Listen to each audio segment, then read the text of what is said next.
আমরা সমুদ্র অনেক ভালোবাসি, কিন্তু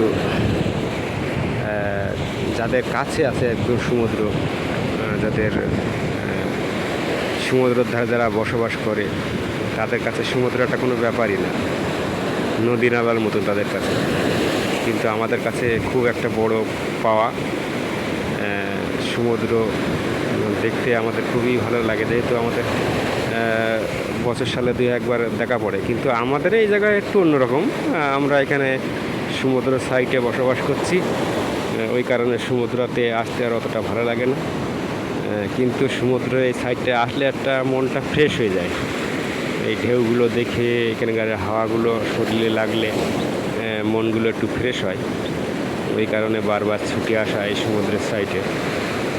তো মূলত আমার রুমের থেকে 1 মিনিটের রাস্তা, কন্টিনিউ আসা হয় না। তো যতটুকু চেষ্টা করি আসি, ভিডিও বানাই, তো আপনাদের মাঝে এই ভিডিওগুলো তুলে ধরি।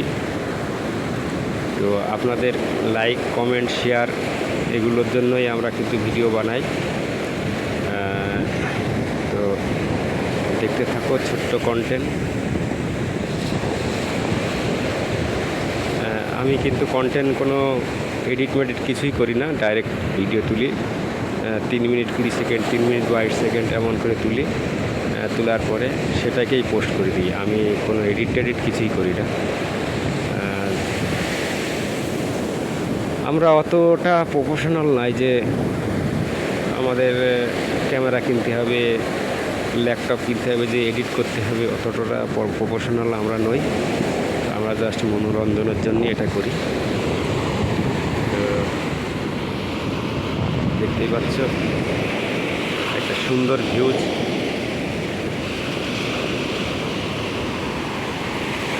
আর একটু আগে আসলে হয়তো সূর্যটা দেখতে পারতাম ওঠা। তো অলরেডি সূর্য উঠে গেছে এবং মেঘের চারিদিকে ছেয়ে উঠেছে। তো এখান থেকে সূর্যটা ওঠা খুব ভালো লাগে।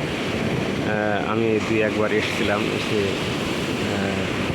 তখন আমার ভিডিও বানানোর অত আগ্রহ ছিল না, জাস্ট এসে ঘুরে যেতাম। রুমের সাইডেই তো, আমরা যখন নতুন এখানে আসি তখন বেশ কদিন আমাদের ছুটি ছিল। এই ছুটির মধ্যেও আমরা এখানে এসেছিলাম। এমনকি দাঁত ব্রাশ করতে করতেও আসা যায় এখানে। তো অতটা আমরা কেয়ার নয়, আমরা এখানে এসেছি কাজ করতে, তো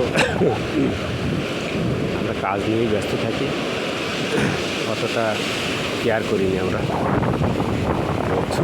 ছুটি ছাটা থাকলে সেদিনকে চেষ্টা করি আসার এবং ভিডিও বানানোর চেষ্টা করি।